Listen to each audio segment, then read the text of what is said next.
Alright guys, this is Jake here and we're back with another video for Team TMY. We got Colton, which is a member of Team TMY. If you haven't read our roster yet, it is in the description, and there will be a video soon with all of us on it, but we can't record Bryson for some reason. He never wants to record. Let him talk to you.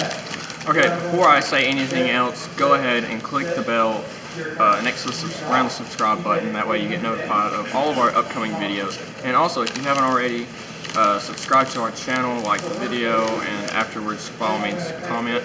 But I'm gonna go ahead and start off by saying, I mean, it's Pendulum Magicians, nothing too out of the way. Everyone said this deck was gonna be dead post-link. It's not dying. Like most other Pendulum decks will, but not this. Like, I don't know what they were thinking when they made this deck, but like they made it so much more resilient. They gave it better recovery, and all in all, I mean, it has built-in outs to most of the cards I'd be used to countering. But I'm gonna go ahead and quit explaining everything else and go ahead and cut right into the deck profile. Starting out, we got triple Astrograph Sorcerer. Frankly, I wish this was a Magician personally. I mean, it'd make it so much better, make it so much more searchable outside of Time Star. But I mean, card gets destroyed, special summons himself, grabs you another copy of that card. You use it to make Zark. I mean, he's level 7, so if you run rank 7, you got access to that. So I mean, he's pretty much a hand trap of sorts. Kind of like, to a degree, like a Speedroid Menko, but a heck of a lot better. And then after that, starting off our Magicians, we play Triple Harmonizing. This is hands down the best Magician of the deck. It's basically your main combo card, especially on the Magician. Let's go into rank 4s or level 8 synchros, or if you run any other levels, I mean like a level 7 if you run like Timebreaker. So I mean, it's definitely hands down the best. Following up, Triple Double Iris. I mean, nothing else to explain here outside of the fact that he searches for your Pendulum Graphs, and he gives all your answers double damage. Afterwards, I run Triple Purple Poison Magician. Definitely the best for offense. Whenever you start to go into damage cow, your Dark Spellcaster gains a 1200 point boost, and then when he destroys himself, also before you enter damage calculation, his effect triggers to pop a face-up card on the field. And then afterwards, there's Triple Black Fang Magician. He is essentially your main recovery card, and I mean, he also helps set up with OTK simply because he halves an opponent's monster's attack until the end of the turn, so you kind of want to be able to either go for game or at least go for a big enough amount of damage that you can pretty much guarantee that you've won by your next turn. Go ahead and move these out of the way. After that, you have perhaps the second best Magician, that being Wisdom Eye. Wisdom Eye to 3 was an absolutely stupid idea by Konami, but, you know, I mean, frankly, I think it was pretty obvious they probably used this just to push out the new Pendulum Evolution set. I mean, it gets you other scales. No one cares about his monster effect. I don't think I've ever seen a single person use it. And he has hella synergy with Star Pendulum Graph. And then for my only 2-of Magician, I run Double Oath Dragon.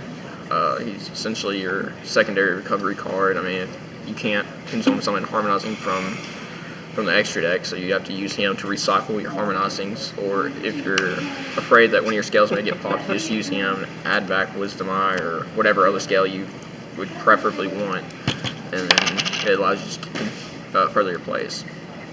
And then for our last Magician, I do run the 1 White Wing. I hate this card with a bloody passion. This is not something I want to draw into. Typically summon this off of Harmonizing, that way I can just instantly go into a rank 4 or even another level 8 synchro if I have enough Magicians on the field. And it's of course there for the Zark play, even though Zark probably isn't the most optimal, but if you can make them, screw it, go for it. I thought you took Zark out. I did, but I'm putting them back in. Surprise. After that, for one of the only 2 Perform Pals on this deck, I do run the Triple Joker because Joker is essentially your main searcher for the deck. Heart and Soul pretty much searches out everything monster-wise except for Astrograph Sorcerer, so you really cannot go wrong with this card. Like, if they brought Monkey Board back to 1, I'd be surprised. I mean, I wouldn't see it being like this incredible impact, but it would be phenomenal.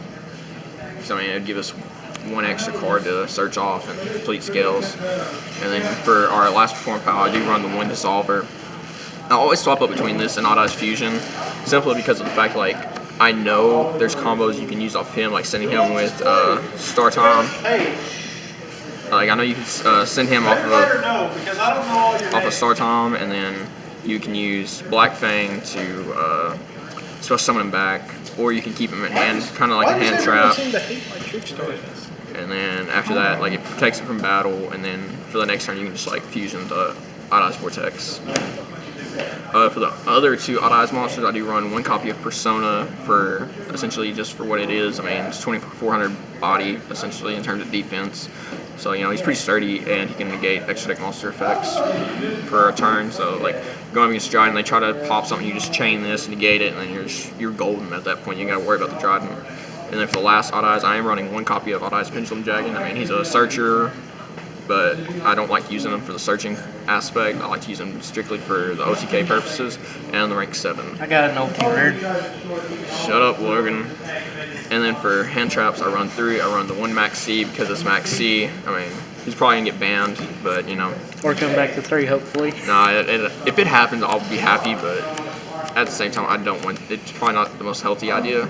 So I mean, I don't even really need to explain that. And then the double Ghost Ogre to essentially out stuff like Barrage and Diagram and just any other problem card that I don't have like an immediate out for.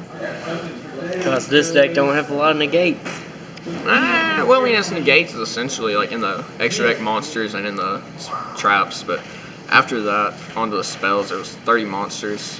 I do run 2 Duelist Alliance. I've been swapping up between 2 and 3. I like the card, but it's the fact that it's hard once per turn, and every now and then, and that sounds like it's a not too often scenario, but this has happened to me quite frequently, to be honest, where I'll open up like 2. I even opened up with 3 of them, and I think I did it against Chainburn. Luckily, I still won, but it was awful. Like I just searched Pendulum Call, which I mean that don't sound bad at all, but it's when you open up a hard once per turn that you run at 3, like.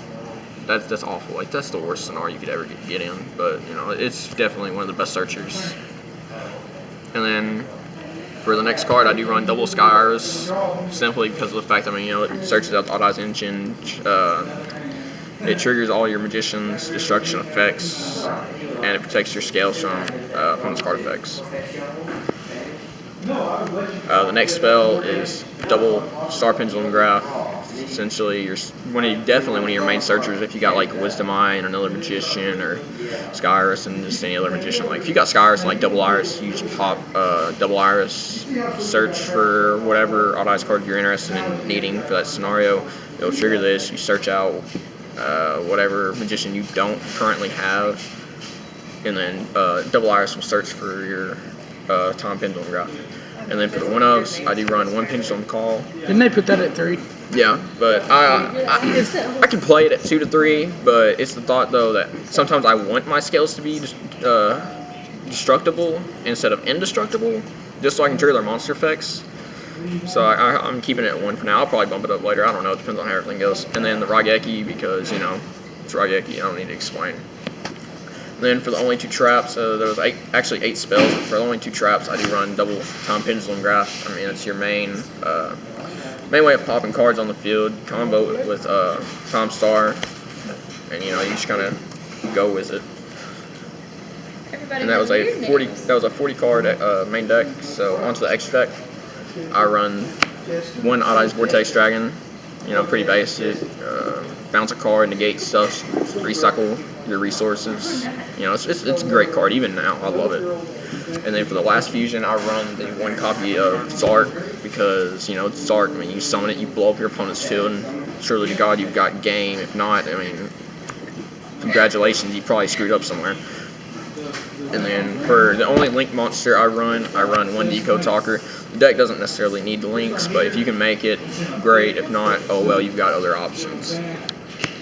On Synchros, this is definitely probably my favorite summoning mechanic. I do run the 1 Stardust because, you know, anything that can destroy anything, he's the answer to it. I mean, Dark Hole, Raigeki, Dryden. I would say Masterpiece, but Masterpiece is unaffected by most of that, by monster effects most of the time, so that's like a pointless example. And then 1 Supreme King Dragon Clearwing. I mean, he's absolutely phenomenal. I love this card. He's won me so many games against decks like True King Dinos, Teller Knights, which people may think is like a scrub tier deck. But Teller Knights are still very good in today's today's game, though, it's just not a common meta card or meta deck. And then I do play the one Omega because, I mean, Omega. And then for the last Synchro, I play one copy of Bills because he's a Alright, giant guys, wall. I've got 7, including Jacob. That's a really dumb number. And I mean, outside of him just being a big old wall, I mean, he's essentially a quote unquote out to masterpiece. And honestly, I've never considered it, but I've heard about people wanting to use this against Trickstar, and if they can't FTK you, I mean, you're gonna have an extra big beater on board. So it's really great. I love it. And then for rank 4s, I do play the one Evil Storm Nightmare. Very situational card for me. I've rarely used this. I did use it against Jake's Zombie Storm deck, and honestly, it was a good idea at the time. But he made me use both materials of that in like one turn, and then it just kind of went downhill from there. But you know, I mean, against the right deck, like probably Seisu, like they go into board bow, you just flip it face down. Oh, guess what? Your turn's shut down unless you go into a link. After that, I do run one Dweller because I mean, shutting down the graveyard against Dino and True Draco. I mean, that's incredible. I mean, it stops True Draco from getting their spell and trap effects from going off, and it prevents the baby dinosaurs and whatnot also from getting like the free special summon. Afterwards, I got Tornado Dragon. Nothing special. I mean, essentially quick play. Another MST essentially. You know, 2100 body is solid. Not something I go into that often unless I know I need it. And then after that, I do run double Tom Star, pretty standard ratio. Nothing I really need to explain there. Search stuff, send stuff, flash your Time Pendulum graph to get the secondary effect. And then I do run the Utopia package. I know it's not Ulti or Ultra. I know that ain't like Ultra or Secret or Dual Turn or whatever. I don't even know what that in max rarity is. But I know I'm a scrub. I'm sorry. I can only do so much. And then for the only rank 7, I do run Red Ice Flare Metal because, I mean, you can't be destroyed by card effects, so it's not like you're going to be able to go and go Trident Pop. I mean, the only way you're getting rid of this, you use Whip Tail to banish, but that and the fact... What? Honor Arc. No, I ain't worried about Honor Arc. Honor Arc can go kiss it for all I care, but like I was saying, though, like, as long as you're going against a very combo-heavy deck, I mean, you're just gonna keep taking 500 damage until you either get some common sense and quit doing shit, or you just find out to the Flare Metal. And then onto the side deck. I'm trying to speed this up because I know I'm taking forever. I'm sorry. I do run double Ash because Ash is definitely a really good hand trap. I mean, I wouldn't say it's the best hand trap. I'd say it's probably second to third best. Definitely, well, yes, I'd say third. Maxie definitely being the first, probably followed up by Ogre, and then this. And then after that, I'd say definitely Droll and Mock, but you know, irrelevant unless you're playing Trickstars. And then after that, I do run Triple Denko because I'm not going to be too concerned about Paleo Zoo or any other trap heavy deck. Yeah, after you told me that, man. After you told me what you were going to be building, I was just like, nah, like, I'm getting the Dinkos, man. But, I mean, you know, Dinko's a pretty good card, and it allows you to go into rank 4s also whenever you're done with using it. After that, I do run Triple Kaiju, Thunder King, Godarla, and Kumongus. I may try to swap that out for a Gamma Steel. You side deck the Kaiju and some Sunbird? No, I only Kaiju, no Summers. I know, it's tight space, I know. For what I'm trying to fit in, I mean... Main deck Ashen. That'd be good. But I main deck Ogre, and then I swap an Ogre out for the Ashes. Like, it's too much hassle. Never man. heard some main deck Ogres and Ash. Yeah, but I don't need to run too many cards that aren't combo pieces because then it just kind of causes me to brick more. But I may swap him out for a Gamma Steel if I get my hands on one, simply because if I end up in a position where I'm going to have to Kaiju go monster, I don't have to deal with a 3,300 beat stick. If I do, I'm probably screwed unless I got, you know, like Tom Pendulum Graph or whatever. Yeah, hey, that's actually a solid option, but still, I don't want that, bro. After that, I do run Triple Zaphion. You know, I mean, if I'm going second, my opponent's got like field full of back row. It's normal summon this, considering you can normal summon without tributing. Swing into their monster. You take no battle damage. Can't be destroyed by battle or card effects. End of the battle phase, he shuffles all your opponent's back row back into the deck, leaving you basically free to just kind of go off and do whatever the heck you want afterwards. That was all the monsters. For the spells, I only run 2, and that's Double Twin Twister. You know, like I gotta have that back row hate. And then for the last 2 traps, I run 1 Torrential Tribute for those players that like to overextend. Jake, fucking Paleo Zoo shit. And then the 1 Solemn Warning because, I mean, you know, Can't go wrong. That It's and, basic. yeah, it is basic. I'm not even gonna lie. But I mean, I would have had Song Strikes in there, but I traded those to you for your light swing stuff. So expect probably a Vendred variant coming up soon. It'll either be probably light sworns or probably Shadal's, because Shadal Vendred's actually gotten a little bit of recognition here and there. It seems like a solid deck. But I mean, outside of that, I've got nothing else to say. Like, comment, subscribe. Make sure to hit the notification bell. That way y'all get all of our videos that's coming up. Outside of that, this is Colton. I'm signing out.